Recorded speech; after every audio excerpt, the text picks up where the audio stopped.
It's another episode about the Fair Labor Standards Act. Stay tuned. For our podcast disclaimer, please visit the episode description.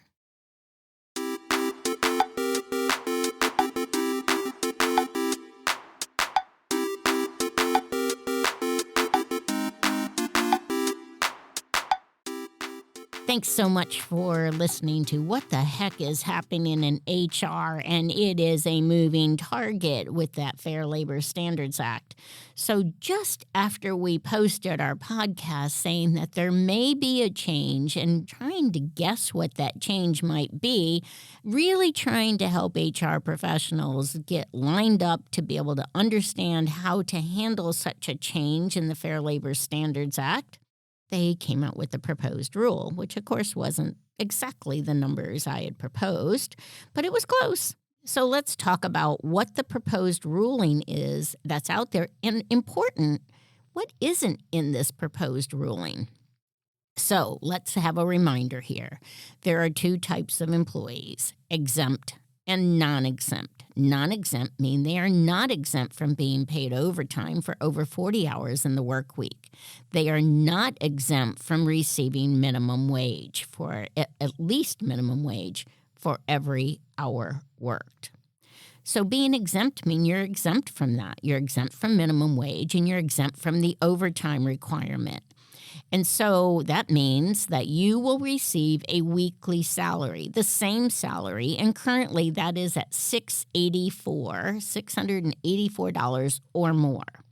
So that's the first gate, or actually two gates. One is that you receive a salary, weekly salary, and that salary is at least $684. The third part of that is a duties test, and we'll talk about that in a second. So it isn't just the pay. And let me remind you, as I've said before, I know you're probably sick of hearing it, but it's a reminder, it doesn't matter the title. So those of you thinking, oh, I'll just make them a manager, I won't have to pay them overtime, you can call them king or queen, and it doesn't matter. It just matters their weekly salary, and it matters the duties they're performing. Now, there are some other items when you have highly compensated professionals. Those exemptions do exist, but the majority of what we're going to talk about today are the folks who are in everyday business. So what are they proposing? They are proposing to go from $684, the administration is, to $1,059 a week. What's that mean? So if you have someone who makes $700 a week right now, they're paid weekly, they're an exempt employee, and their duties test, meaning perhaps they have higher fire authority over two or more full-time folks.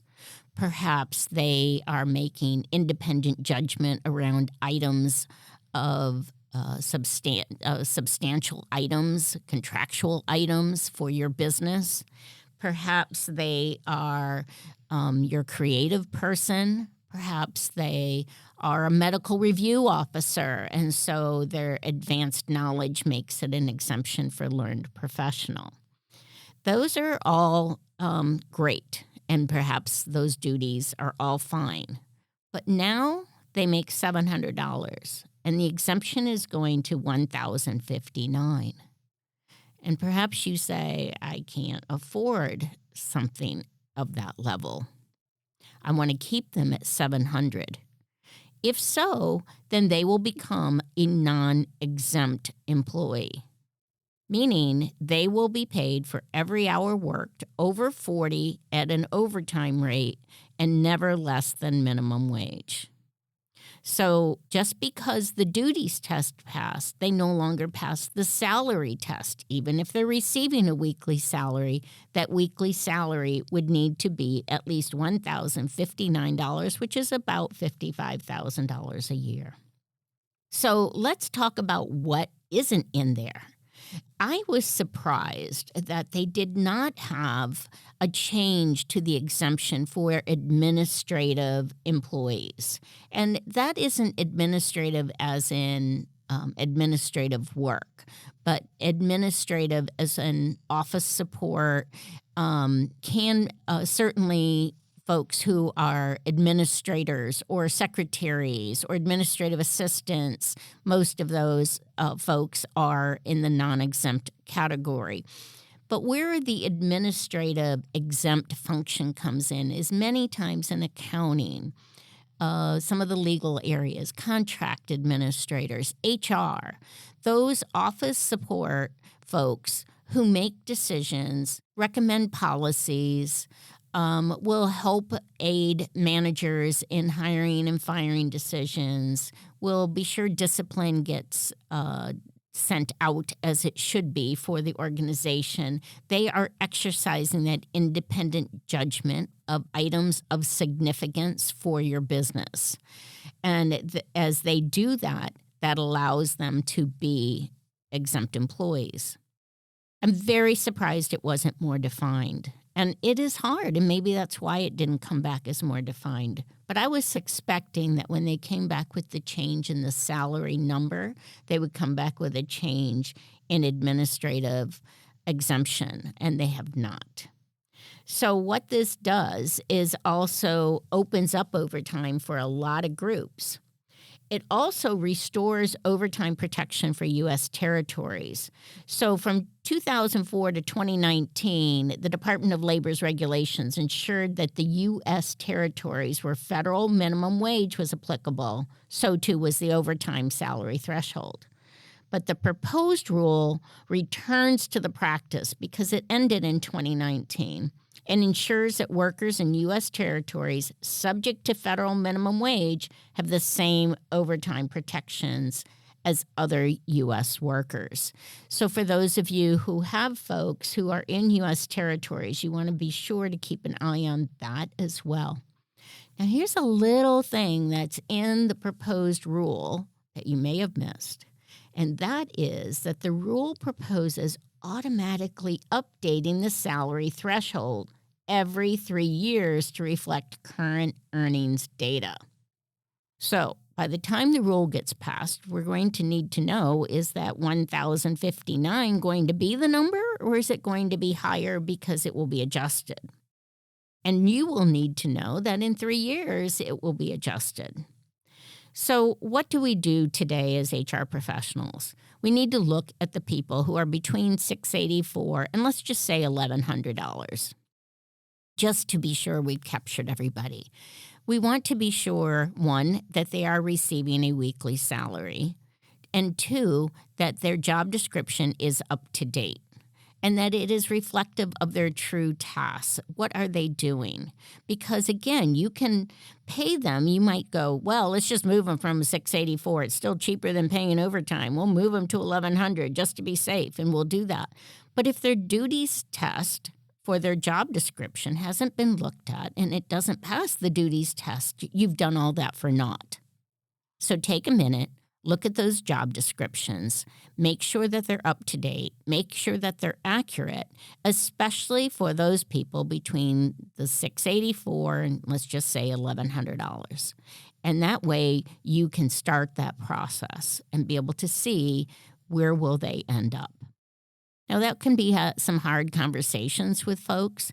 You might be capturing the hours that people are working because you're wondering if you're staffed correctly. That happens sometimes. You're collecting the hours of an exempt employee to be able to see if you need somebody else in those roles as well.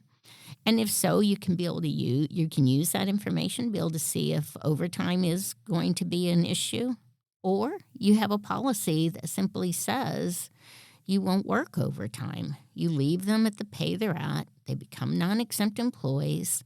Their duties test maybe doesn't pass or does pass, but you're not willing to move the pay up. One other item is that sometimes we forget that when the pay moves up for some folks, other people waited a long time to get the pay at that level. So I have that with a client. We've moved in Florida to $12 an hour minimum wage, and it's going to $15. It'll change $1 a year on September 30th until we get to $15 an hour. And They said they had employees who it's taken them a couple years to get to $12 an hour. And now new people are coming in the door that they're training at $12 an hour. You can't ignore those employees. Recruitment begins with how you treat them as retention begins when how you treat them when you recruit them in. And that includes how you're treating your current workforce, because that candidate experience that you've created for them to want to join your organization needs to become the employee experience. It's the promise of your employment brand. So you want to be showing them and doing that. You are taking care of your folks, not just when they're hired, but when they are there for you as well, that they can trust you, that you've got their back, especially when it comes to compensation. So keep an eye on what's happening with this proposed rule. The details are out there. Just look under Department of Labor, Fair Labor Standards Act, FLSA, proposed ruling. You'll be hearing lots more about it, I'm sure. But this gives you a few of the details that aren't in it, but also gives you a little bit of a timeline to go after and make sure you're prepared for when it does happen.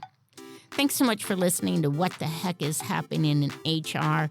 We hope that you have subscribed to the podcast. We're on all your platforms. See you next Monday.